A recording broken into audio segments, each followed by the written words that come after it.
I had my first son in 2007.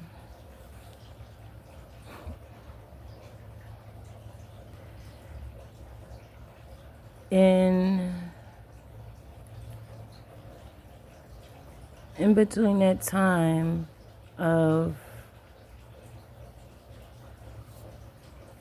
me having him and me moving to a place where I thought it would be safer for him and where he would be able to get a better education. I think he was like in the 6th grade or so. And at this school, I didn't know that the superintendent was the principal. This is how small the town was. And then the kids that went to the school, they all went to school together from like kindergarten all the way up. They all lived together in the same neighborhood. They all grew up together. They were tight. My baby get into this school, and these kids are bullying him to the max. I mean, pushing him against lockers, all types of shit. And not only do the staff not say anything, the principal doesn't say anything, the other students don't say anything, and he is being told he doesn't belong here. They're blaming him because they can't have a pizza party because he's a new student and because his attendance is now added to their attendance.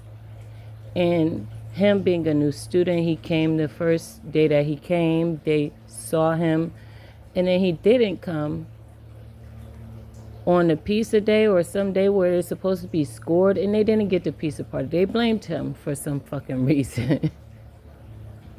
And they bullied my baby from that point on, right? I'm sorry, my nose is running because it's a little bit cold. But I told him every day, I said, just write down everything that's happening, every teacher who was there, everybody you told, where you were, what they said exactly, and bring it home to me. And he did that. I went to the school myself and spoke to people. I wrote down things that happened in our exchange.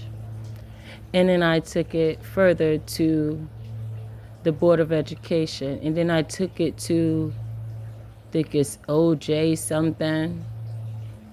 I don't know, I'm hearing OJC, whatever it is, which is a Supreme Court hearing over them.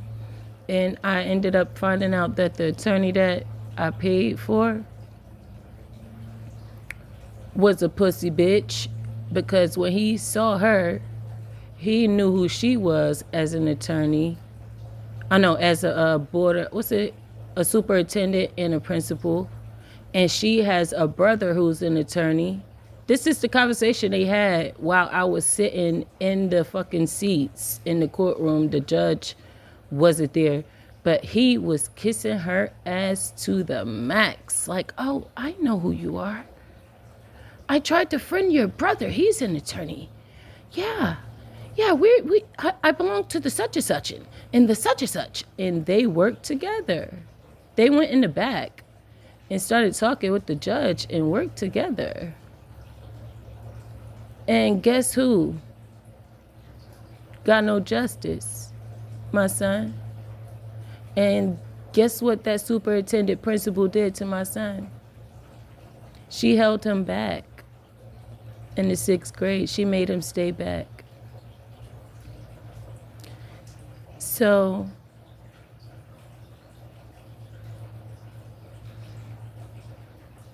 when it comes to me teaching him this, he thought that it did no justice for him. But we have all the notes and everything that we wrote. And I told him, you can write a book with this. You could share your experience. I could share my experience. We can share our experience together with this and help other people. And it still makes him feel defeated because he wanted to stand up for himself. And I kept telling him at that time, I think this was like 2019, 2018, I don't know, 2019 maybe. I was telling him, like, listen, we are in a different kind of neighborhood here. This is not, Essex County, Newark. This is not Trenton. This is not Mercer County. This is Gloucester County. This is Sewell. This is Beverly. Like, this is a town where they're all very much connected. So if you do try to defend yourself, they will very much try to lock you up or call the police brutality, things like that. We see all the time happen. And you will have nothing to protect yourself or defend yourself because in New Jersey, self-defense laws really, really, really don't exist unless somebody comes into your house and you defend yourself, basically. So with everything I had going on, I learned that, with the stalking and the trying to break into my house, taking the screws off my screen door to my house to try to get to my door, cutting the screen to my windows, following me when I'm walking my kids to school, following me when I'm going to stores, trying to find out where my house is. Like, always end up dipping and dodging, figuring out, like, God always tell me what's going on around me, so I'll be knowing.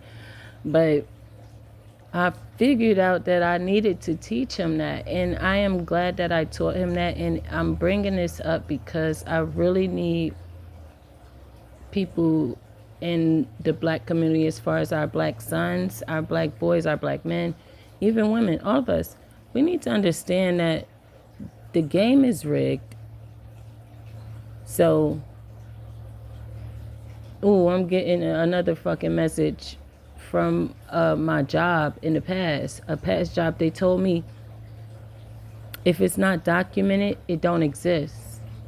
So whatever conversation that was had, if it wasn't documented, it does not exist. It doesn't matter if you try to bring it up later. It does not exist. And this is how people fall through the cracks. So I taught my son this because that always stuck with me, because I could not fathom the fact that people would play those kind of sticky games where we would have a conversation and then later on, when somebody from the higher ups come involved, you change the story and you have something documented opposite of what we talked about. You played okay. You'll never get that off me, and you'll never get that off of anybody that I ever know, or my fucking kids, whoever hears what I say. Please document what the fuck be going on, because these people are trying so hard to play a sticky game. And my son did not realize it at that time because he's in the 6th grade. But even as he got older, he's older, and he understands only once I showed him what happened with this young black man and those twin brothers and the self-defense that he did, and the fact that it's many stories coming out how these two were just tyrant. The dad is a tyrant, and it's just embedded in the community. It's been white kids who have spit on my fucking son at the cafeteria table while he's eating, called him a monkey in class, a burnt chicken nugget in class. These teachers don't give a fuck.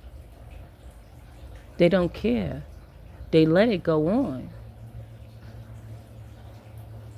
And when you try to take it above them, the principals and everybody else, everybody's trying to keep it quiet. And I've even posted a video of a teacher of my son that I recorded while he was being homeschooled during COVID. And this was happening. So it happened to him basically 2 years in a row. And this teacher this year, I spoke to him and he found out what happened. And he went off on the class, and I posted it on my channel. Do you know that teacher got fired for going off on them kids for talking about my son and being the way that they're being towards him? They were calling him gay, and he's not even gay. They were pushing him against the lockers. They were spitting. They were doing, it's all types of shit that was happening in these 2 different schools that I tried to put my son into good schools, supposedly good schools. But these schools are full of racist students and racist teachers and cover-ups, the police department involved, all of it. And I know that with this case, he wanted to stand up for himself, but I just want us to understand that we have to stand up for ourselves in a different way. We have to stand up for ourselves with the pen, writing it up, write it up, gather that evidence. I remember when I was in high school, and this wasn't even on no racist shit, it was just on some bullying shit. And this girl that was bullying me when I was even in middle school, just at the bus stop, we didn't even go to the same school. It was 2 girls. They would fucking bully me every day at the bus stop, bitch. Like, what the fuck? And then they would go to a different school, get off the bus or whatever, and they still on the bus to go to their school. They ended up being in the high school that I switched to. And Lord, Naisha and Tanisha, North Tech. Child, did they give me a fucking run for my money in that high school. Trying to get with my boyfriend and everything. Having to fucking physically fight. It went down on the elevator, in the principal office. Security couldn't get me and my sister off this bitch. It was over. It was really bad that day. And some people got expelled, but I got suspended. And I came back. And it was because God always with me. And he be telling me, listen, Whitney, I know.